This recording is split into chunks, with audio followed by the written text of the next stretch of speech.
بسم الله الرحمن الرحيم والحمد لله رب العالمين والصلاة والسلام على أشرف المرسلين سيدنا محمد وعلى آله وصحبه أجمعين. من يهدي الله فهو المهتد ومن يضلل فلن تجد له وليا مرشدا. رب اشرح لي صدري ويسر لي أمري واحلل عقدة من لساني يفقه قولي. ربنا لا تزغ قلوبنا بعد إذ هديتنا وهب لنا من لدنك رحمة إنك أنت الوهاب. الحمد لله الذي هدانا لهذا وما كنا لنهتدي لولا أن هدانا الله. Assalamu alaikum wa rahmatullahi wa barakatuh. My dear sisters, my dear daughters, welcome back to a new episode of Mothers of Believers. Today, inshallah, we're going to continue with the story of our mother, Habiba, that we started her story last week.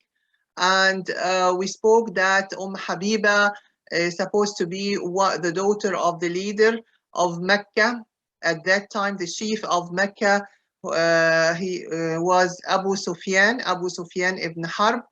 And from her story, we can feel how much she was very strong in her belief with Allah and His Messenger. She migrated to Ethiopia with her husband, and we mentioned that her husband were returned back to Christianity, and he tried even to convince her by that, but she was firmly strong in refusing to change or to leave her religion, and she was divorced from him. And we mentioned that when the Prophet ﷺ, he heard about her story, he sent a message for Najashi, and we mentioned that time the Najashi is a title of the king that is ruling Ethiopia or Al-Habasha at that time, and he gave him, he considered to be the one who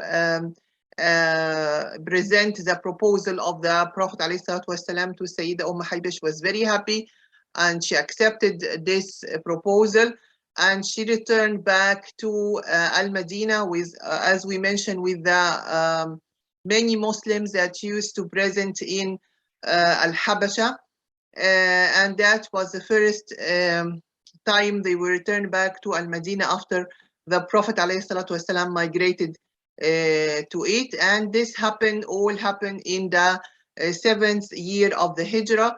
And we mentioned that in the 7th year of the Hijrah, there was a Khaybar conquest that took place by the Prophet, and Allah subhanahu wa ta'ala granted his Prophet the victory on the Jews at that time. And also he was happy with the return of the Muslim from Ethiopia or from Al-Habasha, together with his bride Sayyidah Habiba. Last time we stopped at her father is coming to Medina. Her father is coming to Medina. We want to know why.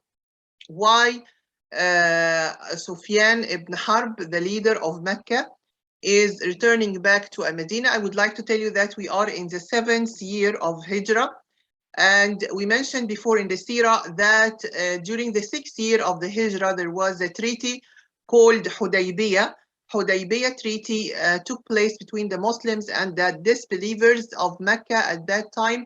And from the points of this treaty, that there were certain tribes affiliated to with Mecca, and another tribes affiliated with Al-Madinah or the Muslim.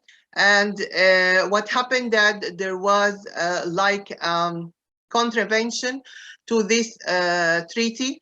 The polytheists incited the Bani Bakr tribe. Bani Bakr tribe were the allies of Mecca or the disbelievers. They attacked the tribe of Khuza'a. Tribe of Khuza'a was the allies of the Prophet ﷺ while then they were Muslims, and they attacked them. Banu Bakr, they attacked them while they were praying in the Kaaba, and it was a great massacre that they were martyred, all the Muslims at that time from Banu Khuza'a. and some were killed during their sujood, and others during ruku', and others during qiyam. And the people, one of the leaders of Khuza'a, went immediately and quickly to the Medina to meet the Prophet ﷺ and tell him what happened in the Kaaba, around the Kaaba in Mecca. So we can see here that the disbelievers of Quraysh in Mecca, they helped the Banu Bakr tribe to attack the allies of the Prophet Khuza'a tribe while they were praying around the Kaaba. And the betraying happened by Mecca, that Mecca, they left this to happen, although that it is a sacred place, and any type of killing or attack shouldn't take place in the Mecca or around the Kaaba. And this is actually, it was the belief even before Islam, even before Islam. The Prophet ﷺ immediately consulted with the leading companions, and the decision made was to attack and conquer Mecca, and this happened during the 8th year of Hijrah, the 8th Hijri year. So, in order to rectify this problem, the chief of Quraysh, Abu Sufyan, set out for Medina, desperate and without hope, trying to meet a number of people like the Prophet ﷺ or Abu Bakr or Umar. However, none of them agreed to meet with him. The last attempt, he decided to visit his daughter. He remembered his daughter, Habiba, who was married to the Prophet ﷺ. So he went to her home, or to her house, where actually it was the house of the Prophet. And what happened that when he entered the house and he was about to sit down, Sayyidah Habiba withdrew a floor cushion from under him, even though he had come so far to visit her in her house. So Abu Sufyan actually surprised and asked her, "My dear, is the cushion not worthy of me, or I am not worthy of the cushion? Why you withdraw the cushion from me?" That's why the question came to him when that happened by Sayyidah Habiba. Sayyidah Habiba, she answered him and she mentioned, "This cushion belongs to the Prophet ﷺ. A disbeliever like you could never be worthy of sitting on it." So Abu Sufyan was shocked when he heard this reply from his daughter, and he told her, "My dear, you have become strange since you have left us," he said. So she answered, "No, Allah has honored me with Islam," and thus reminding her father that belief is more sublime than at any other value, and how she is, as we mentioned and as we know from her beginning, the story of her story, how much she was strong in her belief, and she's defending her Islam and defending her religion, and now she's defending also about again for the Prophet ﷺ, because actually she is in his house and she has to be very keen and very careful who is coming to sit, even if he was her father. So Abu Sufyan, faced by such attitude on the part of a companion led by the Prophet, Abu Sufyan had no choice but to return back to Mecca. He tried to come in order to prevent any type of conquer or attack to Mecca, but actually he has no hope by this visit, because it's considered as breaking of the treaty they had with the Prophet ﷺ. And when he came back to Mecca, he started to gathered with the disbelievers there, and he told them that a peace was not possible. "I have never met a tribe this devoted even to their ruler." He saw how much the companion was around the Prophet ﷺ, obeying his order, and also respecting him giving him many of the love and affection towards him. So he came back shocked about that, and he told the people in Mecca that they are much devoted to Muhammad. I never saw that before. Even to a ruler, he will never have such obedience and such respect from his people. Now we'll come to the character of Sayyidah Habiba. The character of Sayyidah Habiba as Ummahat al-Mu'mineen, or mothers of believers, that is the Prophet's wives, were all women who were devout and who possessed taqwa. And we mentioned before, with taqwa is to fear Allah subhanahu wa ta'ala in everything you are doing. And Sayyidah Habiba was no exception of that. She was an intelligent, clever, and articulate woman. Sayyidah Habiba takes her place among the companions as one who gave fatwa and on one or two matters. Also, Sayyidah Habiba is known as someone who wished for the good and was charitable. And we mentioned that charity and giving is a common character in all our mothers, as we mentioned before. She had a strong belief in Allah and His Messenger when she kept on her religion when her first husband apostatized. She was patient and decisive to leave her home city to migrate to Abyssinia for the sake of Allah. This is another a very strong decision she took, that she left her mother country in order to have her religion, and in order to practice her religion and to migrate to a safer place.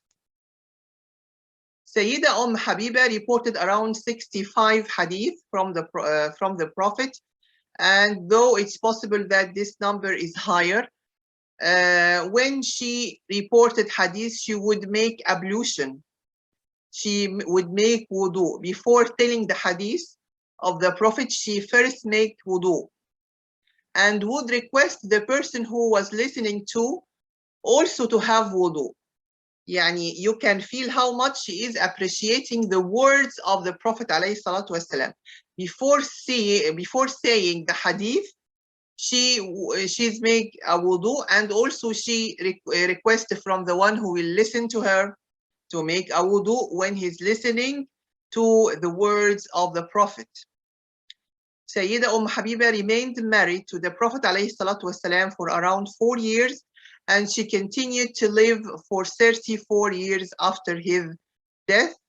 And Sayyidah Habiba died when she was 70 years old in the 44th year of Hijrah, during the time of her brother Muawiyah ruling. When Muawiyah took the ruling and became the Amir of the Muslims, at that time she died.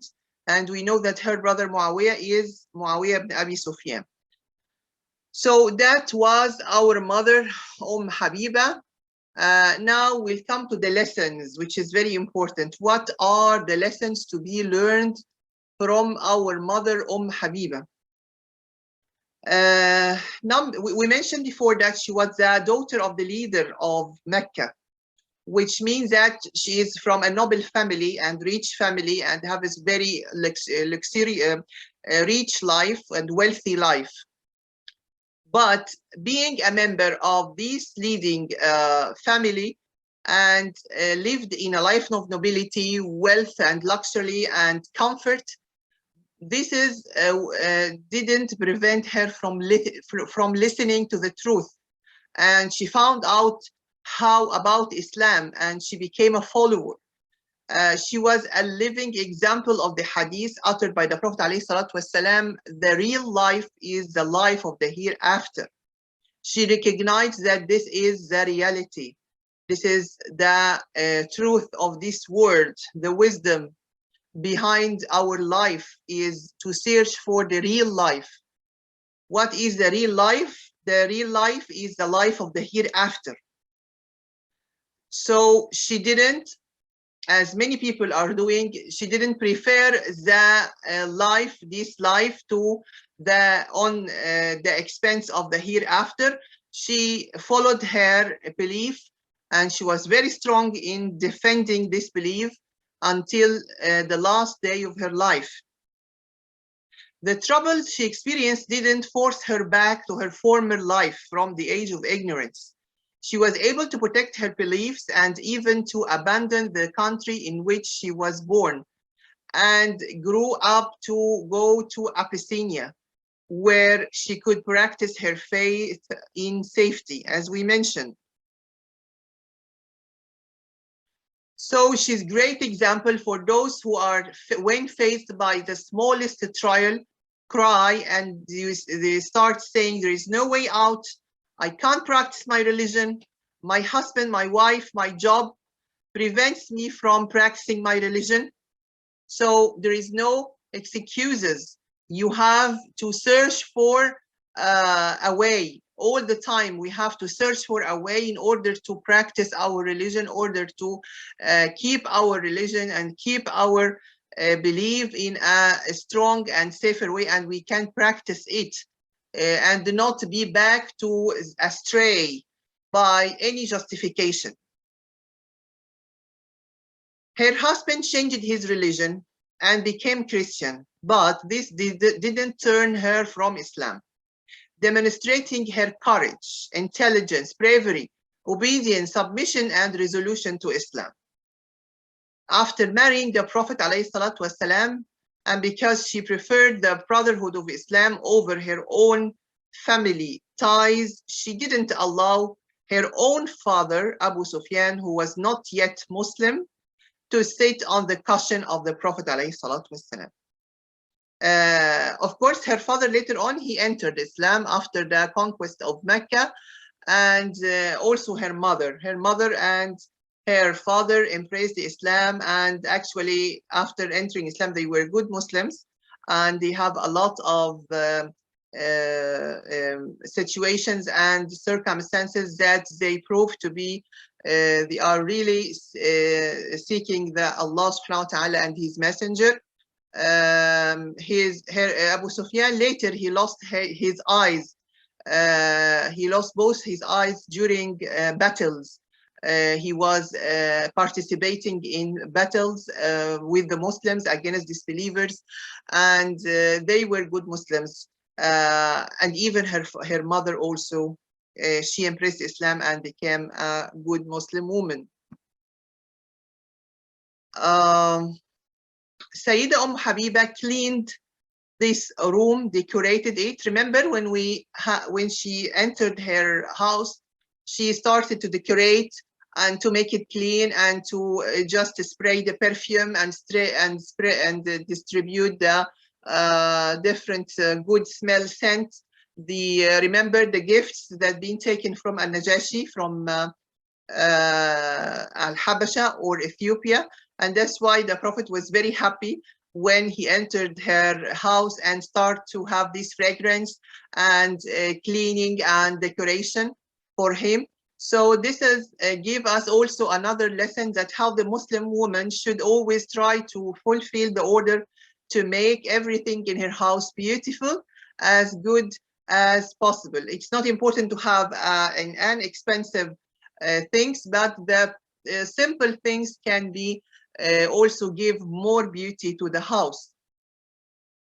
This blessed mother was very intelligent, very articulate, as we mentioned, and was one of the companions who had enough knowledge to give fatwas, showing the way for all women believers in knowledge, taqwa, and state.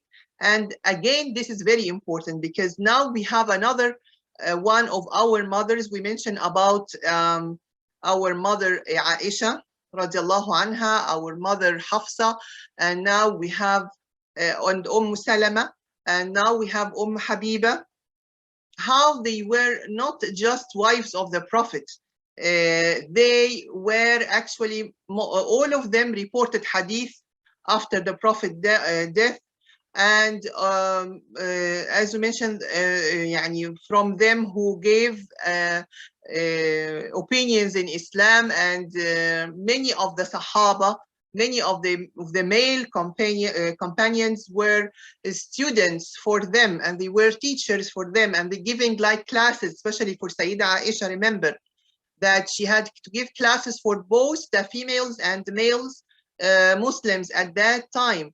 Of course, for men, there was like a barrier between her and the men, just hearing her voice. But for the women, she had like an academy for the women. Many women studied on the hand of Sayyidah Aisha.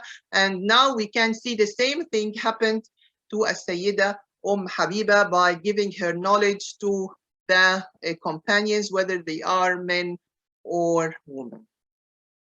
By finishing the lessons from our mother Habiba, we finished her story, and now we come to the story of the last mother we have with us in this series, our mother Sayyidah Mayimunah, Mayimunah bint AlHarith.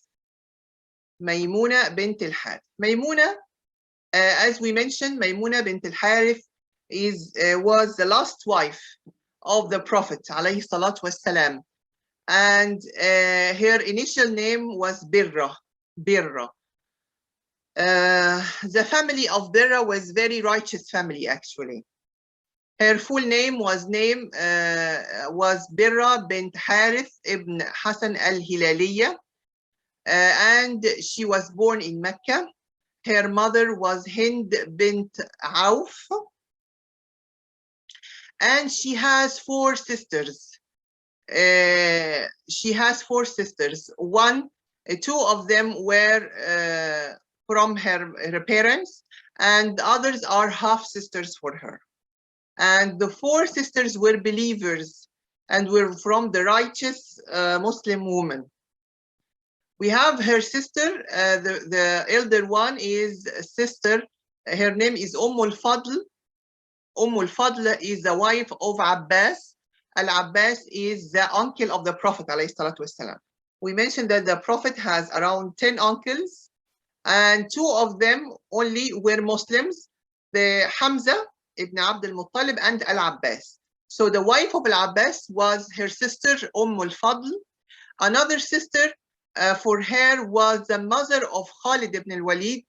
Remember Khalid ibn al-Walid, he is a very famous military leader in the Muslim army, and his mother was the sister of Birra or Sayyidah Mayimunah, and this is the second sister from her parents.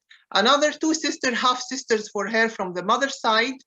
The first one is Asma bint Umays, where Asma bint Umays, she was the wife of Ja'far ibn Abi Talib. Ja'far bin Abi Talib, he is the brother of Ali ibn Abi Talib, the cousin of the Prophet. So Ja'far also the cousin of the Prophet. And another half sister, her name Salma bint Umays, which is the wife, who is the wife of Hamza ibn Abd al-Muttalib. So Hamza also the uncle of the Prophet. So you can see here the relation that the two uncles of the Prophet alayhi salatu wasalam, wives supposed to be her sisters, one from the same parents and one half sister. Also another half sister supposed to be the wife of his cousin Ja'far ibn Abi Talib. And that's why the Prophet ﷺ mentioned about these sisters as the believing sister, akhawat mu'minat. Her previous marriages before the Prophet ﷺ, married to Mas'ud ibn Amr al-Thaqafi sometime before the advent of Islam, and after separating from him, she married Abu Ruman ibn Abdul Uzza. And then after her husband had died, her sister al-Fadl, the wife of Al-Abbas, the cousin of the Prophet, told her husband about the situation. And Al-Abbas about this situation, being given the authority by her to propose her to the Prophet. Yani Al-Abbas who proposed her to the Prophet to be to marry her.